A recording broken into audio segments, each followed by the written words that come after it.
अभी जैसे सीतामढ़ी परिहार में 18,000 वोट से गायत्री देवी चुनाव जीत रही, अंतिम राउंड में जीत रही थी, फिर भी ऑब्जर्वर ने 6 घंटा तक रोक करके रखा था। उन्होंने कहा है कि जब हार रहे थे उस दौरान कॉल हमें किया गया था। हाँ, चूंकि वो अंतिम राउंड का जो है वो गिनती नहीं हुआ था। जीतन राम मांझी जी, तो उन्होंने कहा कि इस तरह के समस्या को दूर किया गया और जो वोट गिनती नहीं हुआ था अंतिम राउंड का, वो इसकी चर्चा करना डिटेल नहीं बता पाए हैं। उसमें चुनाव में मतदान हुआ है, उसकी सही संख्या को देखते हुए रिजल्ट प्रकाशित किया जाए। नमस्कार, द इंडिया टॉप देख रहे हैं, मैं हूं अखंड ज्योति। देखिए, केंद्रीय मंत्री जीतन राम मांझी के एक बयान के बाद बवाल हो गया है। देखिए, उन्होंने तौर पर कहा कि 2020 में 2700 वोटों से उनके उम्मीदवार जब चुनाव हार रहे थे तो फोन किया गया और उसके बाद जिताया गया। हालांकि उसके बाद उन्होंने पलटवार करते हुए अपने सोशल मीडिया हैंडल पर लिखा कि AI वीडियो तमाम बातें जो है वह उन्होंने कही है। हालांकि इसको लेकर राजनीतिक पारा जो है वह काफी गर्म है। अब इसी चीज को लेकर सीएम नीतीश के कैबिनेट में मंत्री, उद्योग मंत्री दिलीप जायसवाल ने भी बड़ा बयान दिया है। उनसे पूछा गया वोट चोरी को लेकर एक और जहां विपक्ष निशाने साध रहा और ये बयान सामने आया, तो उस पर उनका क्या कुछ कहना है, पहले उनके पूरे बयानों को सुनिए। जीतन राम मांझी जी ने स्पष्ट कहा है कि चुनाव के समय जो ऑब्जर्वर आते हैं और आरओ की जिम्मेवारी है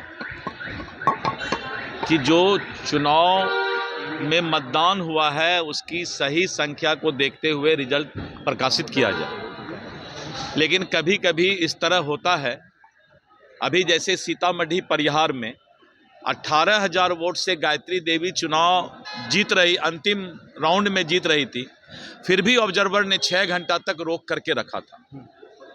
तो इस तरह की समस्या आती है, तो उन्होंने कहा कि इस तरह के समस्या को दूर किया गया और जो वोट गिनती नहीं हुआ था अंतिम राउंड का, वो इसकी चर्चा करना डिटेल नहीं बता पाए हैं उसमें।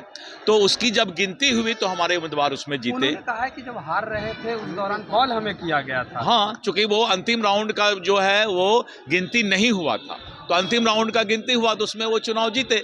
तो कॉल किया गया कि उसके बाद रोक दिया गया है वहां पर, तो अंतिम राउंड का गिनती हुआ और उसमें वो जीते। तो वो स्पष्ट उसको डिटेल जो है वही मैं बताना चाहता हूँ। हरिभूषण ठाकुर बचौल कह रहे हैं कि हिजाब पहनने वाले लोग जो होते हैं वो गलत काम करते हैं।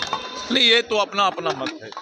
तो आपने साफ तौर पर सुना, उनका कहना था कि ऐसा कुछ नहीं है। उदाहरण स्वरूप वो बता रहे हैं कि परिहार सीट को देखिए, आखिरी चरण, आखिरी राउंड की जब गिनती हुई और जब रोक दिया गया था तो दोबारा से फोन करके आखिरी राउंड की गिनती करवाई गई, तो मामला, परिणाम जो है वह पूरा पलट गया।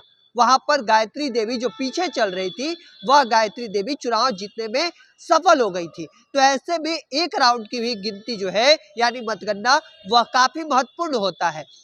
और यही वजह है कि एक राउंड की जो गिनती हुई और उसके बाद पूरा परिणाम जो है वह पलटा परिहार सीट को लेकर। अब ऐसा ही कुछ वह उदाहरण उस सीट को लेकर भी देते नजर आ रहे हैं कि हो सकता है कि माना जाए कि टिकारी विधानसभा सीट पर भी जब डीएम को उन्होंने फोन किया हो और एक राउंड की गिनती जो है हो, तब वहां पर वो उम्मीदवार चुनाव जीतने में सफल रहे हो। और यही चीज को लेकर राजनीतिक भूचाल जो है वह इन दिनों देखने को लगातार मिल रही है। क्योंकि जीतन राम मांझी का एक बयान सामने आने के बाद एक और विपक्ष जहां वोट चोरी का आरोप लगाता रहा है, और इस बीच यह बयान जो सामने आया, अब इसको लेकर दिलीप जायसवाल जो भारतीय जनता पार्टी के पूर्व प्रदेश अध्यक्ष है और नीतीश कैबिनेट में मंत्री है, उनका क्या कुछ कहना था वह भी आपने सुना। हालांकि इस चीज को लेकर आपका क्या मानना है कमेंट सेक्शन में रखिए। तब तक के तमाम हर अपडेट को देखते रहने के लिए द इंडिया टॉप देखते रहे।